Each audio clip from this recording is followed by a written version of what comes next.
The land of the free. And something, the brave, the American national anthems.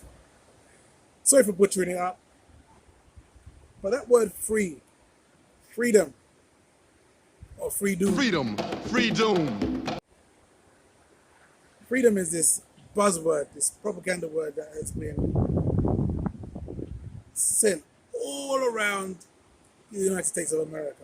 England is it's something that people aspire to, but no one actually speaks as though they are free. No one actually says, "Yeah, I'm free," because it's a monarchy. There's a king, there's a queen, there's dukes and duchesses, and the rest of those people are just peons. They're just peasants. It's an American dream. It's an American dream, and that's why a lot of people in England think that people in America are actually asleep, but they're sleeping an American dreaming about freedom. So check this, right? In Gambia, there's way more freedom than there is in the United States, I believe. I'll give you some examples. But what I'll say before I give you those examples is that we don't actually want to be that free, you know. We don't want to be too free. If you're too free, that causes mayhem and havoc. So, let me think of some examples.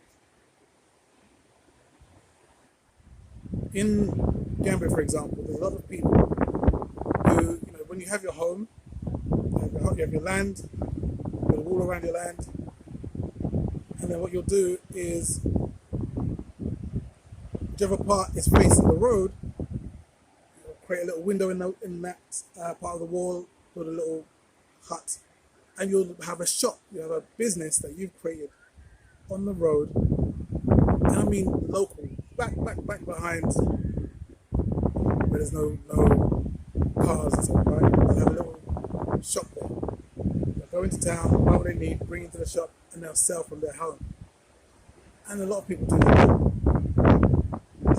And it's very convenient. So it's not too bad, but they have that. And I know that's totally illegal in the States, and it's totally illegal in America, in England. Like, I can't, for example, sit in my front room in my house and say, you know what we need to do? We need to open these windows up and turn this front room into a shop where people can buy their Snickers and buy their Twix bars and so on and so forth, and buy their chips or crisps or whatever it is. I can't do that because that's against a law. I don't know what the law is, but I just know that's just not allowed to happen. Transversely, I can't hire a shop and say, yeah, this shop would be really good as a club, because there's laws about where clubs can go and where shops can go. So it's kind of like you've got these laws that will stop the mayhem happening.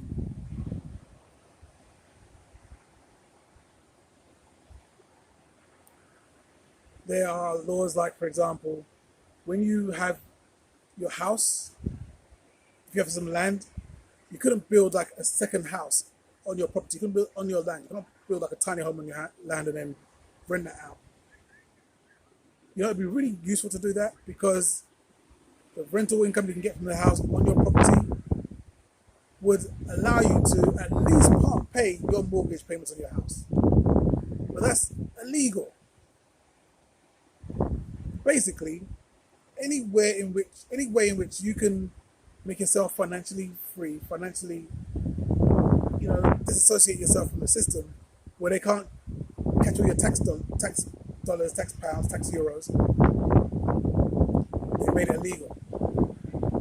And now they're moving into the digital currency where they'll see everything you do. So the things you can do in Gambia, for example, you can have your house and then build other homes that you could rent out to people. In England, I don't know if it's the same in America, but if you have a house and you want to build a door just in front of your stairways that somebody can like have their own private entrance to the upstairs of their property, and they can rent it out as their own private flat, and you can have your own private apartment downstairs. That's another way in which you can make sure that you can pay for your mortgage, but that's against the rules as well. You can't do that, not unless you're going to speak to the local government first of all and say, hi, yeah, I want to do this, and they give you the permission and take all your details, all your banking information, so on and so forth, so they can get their cut out of whatever you get. Like, I watched this video, and it was from this Indian man. He's a professor. I can't remember his name. It's not important. But he was at the Oxford Union, and he was doing a speech about the Indian Railway and how people are in love with the Indian Railway, but they don't know the British were taking all the minerals and so on and so forth out of the country via this railway system. Railways and roads were really built to serve British interests and not those of the local people. But I might add, they were designed to carry raw materials from the hinterland into the ports to be shipped to Britain. And the fact is that the Indian or Jamaican or other colonial public, their needs were incidental. Transportation, there was no attempt made to match supply to demand for mass transport, none whatsoever. Instead, in fact, the Indian railways were built with massive incentives offered by Britain to British investors, guaranteed out of Indian taxes paid by Indians, with the result that you actually had 1 mile of Indian railway costing twice what it cost to build the same mile in Canada or Australia, because there was so much money being paid in extravagant returns. Britain made all the profits, controlled the technology, supplied all the equipment, and absolutely all these benefits came as private enterprise, British private enterprise, at public risk, Indian public risk. That was the railways as an accomplishment. So the way in which things are so convenient for those of you in the West, whether that be via the internet, the road systems, is touted as for our benefit, but actually it's not. And I know it's not because I've seen what the British did in India. I know it's not, but that's how they speak of it. So we have these ideas of freedom, which are actually free doom. In the Gambia, we have so much freedom. It's worrying because the speed limit in Gambia, I have no idea where it is. No idea. You will see some signs here and there with a speed limit on it, but it's very loosely enforced. You know, most of the police don't have police cars, so they can't enforce anyway. There isn't the cameras and so on and so forth. And even if there were the cameras, there are no addresses. Like, even in some parts of Senegal here, like, road names is not a thing. You know, having a road name and a door number and a letterbox to put the bills through to you, it doesn't exist. So I haven't had a bill. I haven't had like a red notice since I left London. London every week, someone's telling me I owe them money.